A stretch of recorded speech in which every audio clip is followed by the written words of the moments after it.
क्या कभी इस बात पर गौर किया है कि जो कंपनी कल तक सिर्फ खदानों से कोयला निकालकर बिजली बना रही थी, वो अचानक से किसी शहर में हजारों इलेक्ट्रिक कैब कैसे चलाने लगी? हाँ बिल्कुल, या फिर मतलब गांव के युवाओं को ग्लोबल लेवल का विंड टरबाइन इंजीनियर बनाने की ट्रेनिंग देने लगी हो। बिल्कुल सही। और अक्सर हम ऊर्जा सेक्टर को ना एक बहुत ही सीधे लेन देन की तरह देखते हैं। मतलब स्विच ऑन किया, बिजली आ गई और महीने के आखिर में बस बिल चुका दिया। हाँ, और बिजली कहाँ से आ रही है, कैसे बन रही है, इससे आम तौर पर किसी को कोई खास मतलब नहीं होता है। सही बात है। ऐतिहासिक रूप से देखा जाए तो ऊर्जा कंपनियां हमेशा पृष्ठभूमि में ही काम करती रही हैं। वो सिर्फ सप्लायर थी जिनका काम था बस तारों के जरिए घरों और फैक्ट्रियों तक बिजली पहुंचाना। मतलब एक तरह का एक तरफा रास्ता जहां अंतिम उपभोक्ता से उनका कोई सीधा संपर्क होता ही नहीं था। लेकिन अब ये पूरा परिदृश्य बदल रहा है। आज की हमारी इस गहन चर्चा में हम भारत के ऊर्जा और मोबिलिटी सेक्टर में हो रहे एक बहुत ही विशाल और संरचनात्मक बदलाव को डिकोड करने वाले हैं। और इसके लिए हमारे पास कुछ बहुत ही शानदार स्रोत हैं। हाँ, आज हम JSW ग्रुप के JSW ग्रीन मोबिलिटी द्वारा लिथियम अर्बन में किए गए रणनीतिक निवेश की ताजा खबर और JSW एनर्जी की पिछले 2 सालों की विस्तृत वार्षिक रिपोर्ट पर चर्चा करेंगे। और यहाँ सबसे दिलचस्प बात यह है कि इन रिपोर्टों को केवल कुछ कॉर्पोरेट नंबरों के नजरिए से देखना एक बड़ी भूल होगी। बिल्कुल। असल में ये दस्तावेज एक परंपरागत ऊर्जा कंपनी के एक इंटीग्रेटेड ग्रीन इकोसिस्टम में बदलने की कहानी कहते हैं। मतलब सिर्फ पावर प्लांट लगाने तक सीमित नहीं है ये लोग? नहीं, बिल्कुल नहीं। ये इस बात का सबूत है कि कैसे वैल्यू चेन का विस्तार हो रहा है, इलेक्ट्रिक गाड़ियों का फ्लीट मैनेज करने से लेकर उस पूरे सिस्टम को चलाने के लिए एक नया वर्कफोर्स तैयार करने तक। ठीक है, तो आइए इसे विस्तार से समझते हैं। इस बदलाव को समझना हम सब के लिए इसलिए भी जरूरी है क्योंकि ये उस भविष्य की नींव है जो अगले कुछ दशकों की अर्थव्यवस्था को आकार देगा। बिल्कुल, और मुझे लगता है हमें सबसे ताजा खबर से ही शुरुआत करनी चाहिए। हाँ, JSW ग्रीन मोबिलिटी ने हाल ही में लिथियम अर्बन टेक्नोलॉजीज में एक बड़ा निवेश किया है और आंकड़े बताते हैं कि ये भारत का एक बहुत बड़ा कमर्शियल इलेक्ट्रिक व्हीकल फ्लीट है। बहुत बड़ा। मतलब इनके पास 3000 से ज्यादा इलेक्ट्रिक गाड़ियां हैं, 1300 चार्जिंग पॉइंट है और पता है ये रोजाना लगभग 25,000 ट्रिप्स पूरी करते हैं। 25,000 ट्रिप्स रोजाना? हाँ, अब देखने में तो ये सिर्फ एक टैक्सी या फ्लीट कंपनी लगती है, लेकिन इसके पीछे की रणनीति क्या है? मतलब ये इतना अहम क्यों है? देखिए, यहाँ सबसे बड़ी बात ये है कि ये निवेश सड़क पर दौड़ने के लिए सिर्फ कुछ नई गाड़ियां खरीदने के बारे में नहीं है। रोजाना 25,000 ट्रिप्स मैनेज करना एक बहुत ही जटिल लॉजिस्टिक्स का खेल है। वो कैसे? मतलब इसमें ये देखना होता है कि कौन सी गाड़ी की बैटरी कितनी बची है, उसे किस रूट पे जाना है और रास्ते में कौन सा चार्जिंग स्टेशन खाली मिलेगा। लिथियम अर्बन ने इस पूरी व्यवस्था को मैनेज करने के लिए एक फ्लीट इंटेलिजेंस सॉफ्टवेयर तैयार किया है। तो अगर मैं इसे एक एनालॉजी से समझाऊं तो ये ऐसा है जैसे कोई स्मार्टफोन का ऑपरेटिंग सिस्टम खरीद रहा हो। एकदम सटीक तुलना है ये। मतलब हार्डवेयर और एप्स अपनी जगह हैं, लेकिन वो ऑपरेटिंग सिस्टम ही है जो बैटरी, नेटवर्क और यूजर इंटरफेस को एक साथ जोड़कर काम करवाता है। हाँ, और भविष्य के बाजार में असली मुनाफा न सिर्फ अलग-अलग संपत्तियों से नहीं आएगा। कोई भी कंपनी सिर्फ गाड़ियां बनाकर या सिर्फ चार्जर लगाकर बाजार पर कब्जा नहीं कर सकती है। तो असली ताकत कहाँ है? असली ताकत उस प्लेटफॉर्म के पास होगी जो इन सबको एक साथ जोड़ सके। और एवरसोर्स कैपिटल, जो लिथियम अर्बन के शुरुआती समर्थकों में से है, उनका भी यही मानना है। अच्छा। हाँ, उन्होंने जो चार्जिंग हब, ग्रिड परमिशन और सॉफ्टवेयर एल्गोरिथम का नेटवर्क तैयार किया है, उसकी नकल करना अब किसी भी नई कंपनी के लिए लगभग असंभव है। ये बात तो समझ में आती है, लेकिन इसका एक सीधा फायदा JSW को उनके दूसरे जॉइंट वेंचर यानी JSW MG मोटर इंडिया में भी तो मिलेगा ना? बिल्कुल, और यहीं पर रणनीतिक तालमेल या हम जिसे सिनर्जी कहते हैं वो काम आती है। JSW MG मोटर नई इलेक्ट्रिक गाड़ियां बना रही है। हाँ। अब लिथियम अर्बन के रूप में उनके पास एक बहुत बड़ा एकदम तैयार ग्राहक है। अरे हाँ, कमर्शियल फ्लीट में तो गाड़ियों का इस्तेमाल आम लोगों की तुलना में बहुत ज्यादा होता है, दिन भर में सैकड़ों किलोमीटर। ऐसे में JSW MG मोटर अपने नए इलेक्ट्रिक मॉडल्स को सीधे लिथियम अर्बन के फ्लीट में उतार सकती है। तो मतलब गाड़ियां भी खुद बना रहे हैं और उन गाड़ियों को खरीदने वाला सबसे बड़ा ग्राहक भी खुद की ही कंपनी है। सही पकड़े हैं। ये तो एक तरह से कैप्टिव मार्केट बनाने जैसा हुआ, जहां बिक्री और अडॉप्शन दोनों की गारंटी है। और इसका एक दूसरा पहलू भी है। देखिए, जब कोई कॉर्पोरेट कर्मचारी रोजाना JSW MG मोटर की किसी इलेक्ट्रिक गाड़ी में बैठकर ऑफिस जाता है तो उसे उस गाड़ी का एक फर्स्ट हैंड अनुभव मिलता है। एक तरह की टेस्ट ड्राइव हो गई रोज की। बिल्कुल, ये एक बहुत बड़ा मार्केटिंग टूल भी है जो भविष्य में उस व्यक्ति को अपनी निजी इलेक्ट्रिक गाड़ी खरीदने के लिए प्रेरित कर सकता है। ये रणनीति वाकई बहुत गहरी है। लेकिन एक कड़वा सच ये भी है कि गाड़ियां चाहे कितनी भी स्मार्ट क्यों ना हो या सॉफ्टवेयर कितना भी एडवांस क्यों ना हो, एक इलेक्ट्रिक फ्लीट उतना ही साफ है जितनी साफ वो बिजली है जिससे वो चल रहा है। ये बहुत महत्वपूर्ण बिंदु है। अगर ये फ्लीट कोयले से बनने वाली बिजली से चार्ज हो रहा है तो प्रदूषण खत्म थोड़ी हुआ, बस शहर से बाहर चला गया। बिल्कुल सही बात है। और इसी स्वच्छ ऊर्जा को पैदा करने के लिए बहुत सारे पैसों की जरूरत होती है। मैंने रिपोर्ट में JSW एनर्जी के स्ट्रेटेजी 3.0 का जिक्र देखा। हाँ, स्ट्रेटेजी 3.0 जिसका लक्ष्य 2030 तक 30 गीगावाट पावर जनरेशन और 40 गीगावाट आवर एनर्जी स्टोरेज क्षमता हासिल करना है। और इसके लिए इन्होंने 1,30,000 करोड़ रुपए का विशाल कैपिटल एक्सपेंडिचर या कैपेक्स तय किया है। 1.3 लाख करोड़ रुपए, ये भारतीय कॉर्पोरेट इतिहास के सबसे बड़े निवेशों में से एक है। और यहीं पर मुझे थोड़ी शंका होती है। 1.3 लाख करोड़ रुपए, कागज पर ऐसे बड़े लक्ष्य लिखना एक बात है, लेकिन हमने बुनियादी ढांचे के प्रोजेक्ट्स में बड़ी बड़ी कंपनियों को कर्ज के जाल में फंसते देखा है। हाँ, ये डर हमेशा रहता है। तो क्या इस तरह के भारी भरकम निवेश से कंपनी कर्ज के बोझ तले दब नहीं जाएगी? ये एक बहुत ही व्यावहारिक सवाल है।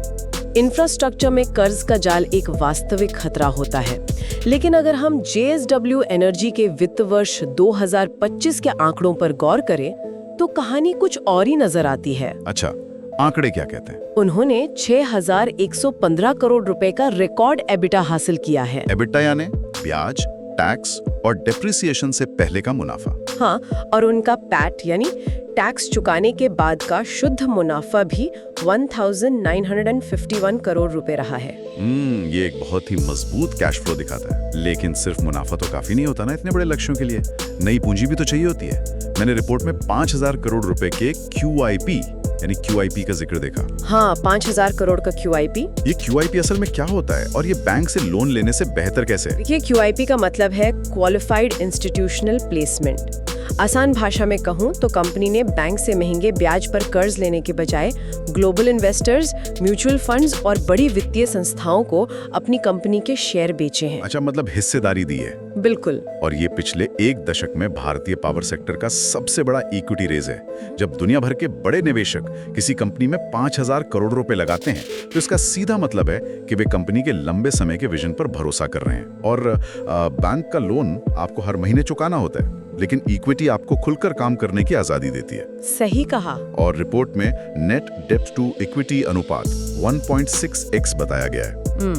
1.6x। इंफ्रास्ट्रक्चर की दुनिया में जहां कंपनियां अक्सर अपनी पूंजी से 3 या 4 गुना ज्यादा कर्ज में डूबी रहती हैं, वहां इस 1.6 को किस तरह से देखा जाना चाहिए? क्या ये खतरे की घंटी है? नहीं, बिल्कुल नहीं। 1.6 का अनुपात इस सेक्टर में पूरी तरह से ग्रीन लाइट है, यानी एक बहुत ही सुरक्षित स्थिति। अच्छा, इसका मतलब है कि उनके पास अपने मौजूदा कर्ज को चुकाने और भविष्य में बाजार से और पूंजी जुटाने के लिए बहुत सुरक्षित गुंजाइश है। उनकी बैलेंस शीट इस महत्वाकांक्षी लक्ष्य का वजन उठाने के लिए पूरी तरह तैयार है। ठीक है, तो ये स्पष्ट हो गया कि पैसा सुरक्षित है और बैलेंस शीट मजबूत है। लेकिन पैसा तो महज एक साधन है ना। असली सवाल ये है कि ये पैसा जमीन पर कैसी बिजली पैदा कर रहा है। ये सबसे अहम सवाल है। आज की तारीख में उनकी कुल स्थापित क्षमता 10.8 गीगावाट है। और जब भी हम ग्रीन एनर्जी ट्रांजिशन की बात सुनते हैं तो दिमाग में सिर्फ सोलर पैनल और पवन चक्कियां ही आती हैं। हाँ, आम तौर पर लोग यही सोचते हैं। लेकिन इस रिपोर्ट का एक आंकड़ा मुझे बहुत हैरान कर गया। आज उनका पोर्टफोलियो लगभग आधा बटा हुआ है। मतलब 52% थर्मल यानी कोयले से बनने वाली ऊर्जा और 48% रिन्यूएबल ऊर्जा। और यही ऊर्जा परिवर्तन की जमीनी और कह सकते हैं कि कड़वी सच्चाई है, जिसे समझना बहुत जरूरी है। 52% अभी भी कोयला। हाँ, देखिए, अक्सर चर्चाओं में ये मान लिया जाता है कि हमें बस कल से कोयले के सारे प्लांट बंद कर देने चाहिए, लेकिन अगर ऐसा किया गया तो पूरी अर्थव्यवस्था ठप हो जाएगी। वो तो है। सोलर और विंड की एक बहुत बड़ी समस्या है उनकी इंटरमिटेंसी है। मतलब जब सूरज ढल जाता है या हवा रुक जाती है तो ग्रिड में अचानक बिजली की कमी हो जाती है। तो फिर ऐसे में ग्रिड को स्थिर कैसे रखा जाता है? ब्लैकआउट से कैसे बचते हैं? यहीं पर बेस लोड पावर का काम शुरू होता है। Base load? हाँ, बेस लोड यानी वो बिजली जो 24 घंटे सातों दिन लगातार ग्रिड में सप्लाई होती रहे। और फिलहाल ये बेस लोड कोयले के थर्मल प्लांट्स और बड़े हाइड्रो इलेक्ट्रिक प्लांट से ही आता है। अच्छा, जैसे कि हाइड्रो इलेक्ट्रिक? हाँ, उदाहरण के लिए JSW का करछम वांगतू प्रोजेक्ट ले लीजिए। ये 1391 मेगावाट का भारत का सबसे बड़ा निजी हाइड्रो इलेक्ट्रिक प्लांट है। बाप रे, 1391 मेगावाट। ये प्लांट सोलार और विंड की कमियों को पूरा करता है और ग्रिड को गिरने से बचाता है। इसका मतलब है कि थर्मल और हाइड्रो अभी भी बहुत जरूरी हैं, लेकिन थर्मल प्लांट्स के प्रदूषण और पानी की खपत का क्या? वो एक बड़ी चुनौती है।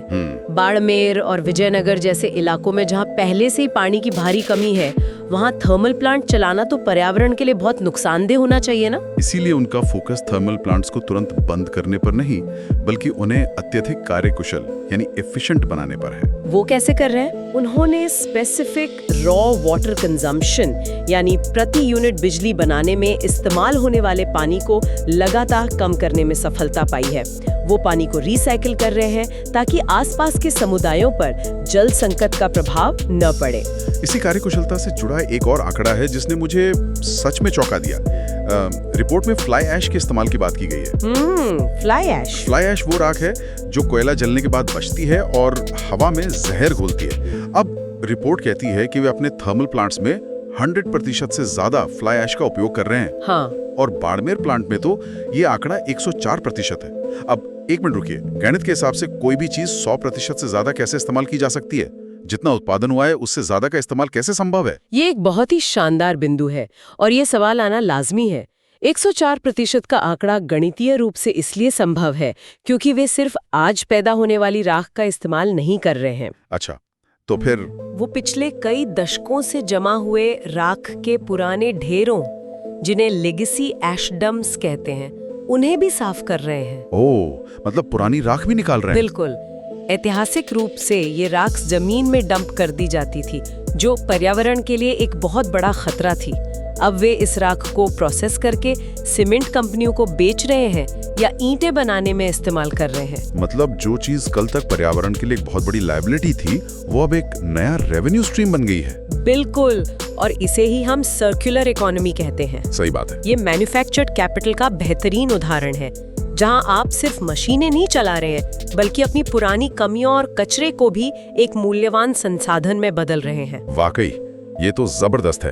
अब यहाँ तक आते आते हमने देखा कि हमारे पास लिथियम अर्बन जैसी अत्याधुनिक तकनीक है, 1.3 लाख करोड़ रुपए का सुरक्षित फंड है और बेहतरीन एफिशिएंसी वाली मशीनें हैं जो कचरे तक का 104% इस्तेमाल कर रही हैं। हाँ, सब कुछ सेट है। लेकिन इन सब बेजान चीजों में जान कौन फूंकता है? इस विशाल 30 गीगावाट के भविष्य के ग्रिड को आखिर चलाएगा कौन? हमारा ध्यान अब मशीनों से हटकर उन 3129 कर्मचारियों पर जाना चाहिए जो इस पूरी संरचना की रीढ़ हैं। बहुत सही कहा आपने। मैंने रिपोर्ट में JSW के एक केयर मॉडल यानी CARE मॉडल का जिक्र पढ़ा। कम्युनिकेशन, एजिलिटी, रिस्पॉन्सिबिलिटी और एलिवेशन। और ये केयर मॉडल महज HR का कोई शब्दजाल नहीं है, ये एक बहुत ही महत्वपूर्ण जरूरत को पूरा करता है। वो कैसे? देखिए, ऊर्जा सेक्टर का जो तकनीकी बदलाव हम देख रहे हैं, उसमें पुरानी पीढ़ी के कौशल अब काम नहीं आ रहे हैं। आपको ऐसे लोग चाहिए जो थर्मल और रिन्यूएबल दोनों की भाषा समझते हों। अगर मैं इसे एक एनालॉजी दूं, तो ये कुछ ऐसा है कि किसी इंसान को बुनियादी कंप्यूटर बनाना आता हो और आप उसे सीधे गूगल के मुख्य सर्वर रूम में काम करने के लिए भेज दें। हाँ, बिल्कुल। बिना किसी विशेष बूट कैंप या ट्रेनिंग के वो वहाँ के जटिल तारों और सिस्टम्स को छू भी नहीं सकता। एकदम सही। हाँ। और इस गैप को भरने के लिए ही उन्होंने एनर्जी सेंटर ऑफ एक्सीलेंस यानी ECE शुरू किया है। अच्छा, ये ECE क्या करता है? आमतौर पर पावर सेक्टर में लोग NPTI से प्रशिक्षित इंजीनियर्स को लेते हैं, लेकिन ECE के जरिए वे non NPTI fresh graduate engineers को भर्ती करते हैं। फ्रेशर्स को? हाँ, और उन्हें थर्मल पावर ऑपरेशंस की एक बहुत ही गहन और व्यावहारिक ट्रेनिंग देते हैं ताकि वो पहले ही दिन से ग्रिड के जटिल काम को संभाल सके। और ये ट्रेनिंग सिर्फ बड़े शहरों के इंजीनियर्स तक सीमित नहीं है। हाँ। रिपोर्ट में skill academy for wind technicians का भी उल्लेख है। हाँ। जो मुझे बहुत दिलचस्प लगा। ये जमीनी स्तर पर बदलाव का एक बहुत बड़ा उदाहरण है। वे ग्रामीण और अर्ध शहरी इलाकों के ऐसे युवाओं को चुन रहे हैं जिन्होंने सिर्फ ITI या बेसिक डिप्लोमा किया है। अच्छा, गांव के युवाओं को? हाँ, उन्हें विंड टरबाइन इंस्टॉलेशन और मेंटेनेंस की ट्रेनिंग दी जा रही है, लेकिन सबसे खास बात यह है कि इस ट्रेनिंग के बाद उन्हें GWO का सर्टिफिकेशन दिलाया जा रहा है। ये GWO सर्टिफिकेशन का मतलब क्या है? ये इतना खास क्यों है? GWO यानी ग्लोबल विंड ऑर्गेनाइजेशन, ये एक ग्लोबल स्टैंडर्ड है। अगर किसी युवा के पास ये सर्टिफिकेशन है तो इसका मतलब है कि उसने सुरक्षा और तकनीक के अंतर्राष्ट्रीय मानकों को पार कर लिया है। अरे वाह! अब वो युवा सिर्फ भारत में किसी प्रोजेक्ट पर काम करने तक सीमित नहीं है, बल्कि वो पूरी दुनिया में कहीं भी विंड सेक्टर में नौकरी पाने के योग्य बन जाता है। ये स्थानीय समुदायों को सशक्त बनाने का एक बहुत ही व्यवहारिक तरीका है। ये सब सुनने में बहुत अच्छा लगता है, मतलब स्थानीय युवाओं को ग्लोबल ट्रेनिंग, नई तकनीक, लेकिन इस पूरी चमकदार तस्वीर में एक चीज है जो मुझे खटक रही है। क्या? मैंने रिपोर्ट में जेंडर डाइवर्सिटी रेशियो यानी लिंग अनुपात का एक आंकड़ा देखा। यह अनुपात अभी भी 16.1 है। 16.1 यानी हर 16 पुरुषों पर केवल एक महिला कर्मचारी है। हालांकि रिपोर्ट में विमेन ऑफ एनर्जी और स्प्रिंग बोर्ड जैसी पहलों का जिक्र है, जहां महिलाओं को लीडरशिप रोल्स में लाने की बात कही गई है। हाँ, ये इनिशिएटिव्स शुरू किए गए हैं। लेकिन क्या 16.1 का ये भारी अंतर ये नहीं दिखाता ये सारे स्प्रिंग बोर्ड जैसे शब्द महज कॉर्पोरेट PR का हिस्सा हैं? क्या कोई कंपनी सच में खुद को भविष्य के लिए तैयार कह सकती है जब वो आधी आबादी को पीछे छोड़ रही हो? ये एक बहुत तीखा और जरूरी सवाल है। और देखिए, 16.1 का आंकड़ा निश्चित रूप से कोई ऐसी चीज नहीं है जिस पर गर्व किया जा सके। बिल्कुल नहीं। और ये इस बात का सबूत है कि ऊर्जा और मैन्युफैक्चरिंग सेक्टर ऐतिहासिक रूप से कितने पुरुष प्रधान रहे हैं। इसे सिर्फ PR कहकर खारिज करना आसान है, लेकिन हमें समस्या की जड़ को भी देखना होगा। समस्या की जड़ क्या है आपके हिसाब से? ऐतिहासिक रूप से हैवी इंजीनियरिंग और माइनिंग जैसे क्षेत्रों में महिलाओं का प्रवेश बहुत कम रहा है। ये एक पाइपलाइन की समस्या रही है। यानी कॉलेजों से ही इन फील्ड्स में महिलाएं कम आ रही थी। हाँ, बिल्कुल। लेकिन अब स्प्रिंग बोर्ड जैसे कार्यक्रम सिर्फ एक दिखावा नहीं है, वे उस ऐतिहासिक असंतुलन को ठीक करने के लिए डिजाइन किए गए हैं। तो वे जमीन पर क्या बदलाव कर रहे हैं? वे काम करने के माहौल को बदल रहे हैं, साइट्स पर बुनियादी ढांचे में सुधार कर रहे हैं ताकि वो महिलाओं के अनुकूल बन सकें, और सबसे जरूरी बात, उन्हें जानबूझकर लीडरशिप में मेंटर किया जा रहा है। मतलब एक सचेत प्रयास हो रहा है। हाँ, ऊर्जा परिवर्तन का सच्चा मतलब सिर्फ कार्बन कम करना नहीं है, बल्कि एक ऐसा वर्कफोर्स बनाना है जो समाज का सही प्रतिनिधित्व करे। हालांकि इसमें समय लगेगा, लेकिन ये स्वीकार करना कि एक बड़ी खाई है, उसे पाटने का पहला कदम है। ये एक बहुत ही संतुलित नजरिया है। एक रातों रात होने वाला बदलाव नहीं है, बल्कि एक सतत प्रक्रिया है। बिल्कुल। तो अगर हम आज की इस पूरी चर्चा को समेटें, तो हमने देखा कि कैसे लिथियम अर्बन के सॉफ्टवेयर और 25,000 ट्रिप्स के लॉजिस्टिक्स से लेकर 1.3 लाख करोड़ के भारी भरकम वित्तीय निवेश और मजबूत बैलेंस शीट तक, हाँ, और करचम वांगतू के विशाल हाइड्रो प्लांट से लेकर गांव के युवाओं को ग्लोबल विंड टेक्नीशियन बनाने तक, एक पूरा पारंपरिक साम्राज्य खुद को भविष्य के लिए नया रूप दे रहा है। इस चर्चा से ये स्पष्ट होता है कि एक सफल ग्रीन ट्रांजिशन टुकड़ों में काम करने से नहीं आता है। सही बात है। ये एक ऐसी सिम्फनी है जहां फाइनेंस की मजबूती, मशीनों की कार्यक्षमता और इंसानी कौशल, इन तीनों को एक ही लय में चलना होता है। जब कोई कंपनी अपने कचरे का 104% उपयोग करती है और अपने फ्लीट के लिए कैप्टिव मार्केट बनाती है, तो वो महज बिजली नहीं बेच रही होती। तो वो क्या कर रही होती है? वो भविष्य का एक नया ऑपरेटिंग सिस्टम लिख रही होती है। क्या बात है। और ये समझना हम सभी के लिए इसलिए महत्वपूर्ण है क्योंकि ये महज किसी एक कंपनी की वार्षिक रिपोर्ट का सारांश नहीं है। बिल्कुल। ये असल में उस अर्थव्यवस्था, उस जॉब मार्केट और उस पर्यावरण का ब्लूप्रिंट है जिसमें आने वाले दशकों में दुनिया काम करेगी। एकदम सही। तो इस चर्चा को समाप्त करने से पहले श्रोताओं के लिए एक ऐसे विचार पर गौर करना बहुत दिलचस्प होगा जो इन सभी दस्तावेजों के पन्नों के बीच छिपा है। वो क्या है? हम देख रहे हैं कि ऊर्जा कंपनियां अब इलेक्ट्रॉन्स टू मॉलिक्यूल्स की रणनीति अपना रही हैं। इसका सीधा मतलब है खदानों से कोयला निकालने से लेकर पावर प्लांट में बिजली बनाने, उस बिजली से चार्जिंग स्टेशन चलाने और अंततः हमारे शहरों की सड़कों पर दौड़ने वाली इलेक्ट्रिक गाड़ियों और उनके सॉफ्टवेयर तक पूरी वैल्यू चेन पर उनका नियंत्रण हो रहा है। हाँ, एंड टू एंड कंट्रोल। ऐसे में सवाल ये उठता है कि क्या हम जीवाश्म ईंधन के युग की पुरानी मोनोपोली यानी एकाधिकार व्यवस्था को खत्म करके अनजाने में ही एक नए तरह की ग्रीन मोनोपोली को जन्म दे रहे हैं? ये सोचने वाली बात है। एक ऐसा इंटीग्रेटेड सिस्टम जो शायद भविष्य में पुराने तेल साम्राज्यों से भी कहीं ज्यादा गहरा, तकनीकी रूप से उन्नत और शक्तिशाली होगा। ये एक ऐसा सवाल है जो इस हरे भरे भविष्य के बीच हम सभी को सोचने पर मजबूर करता है।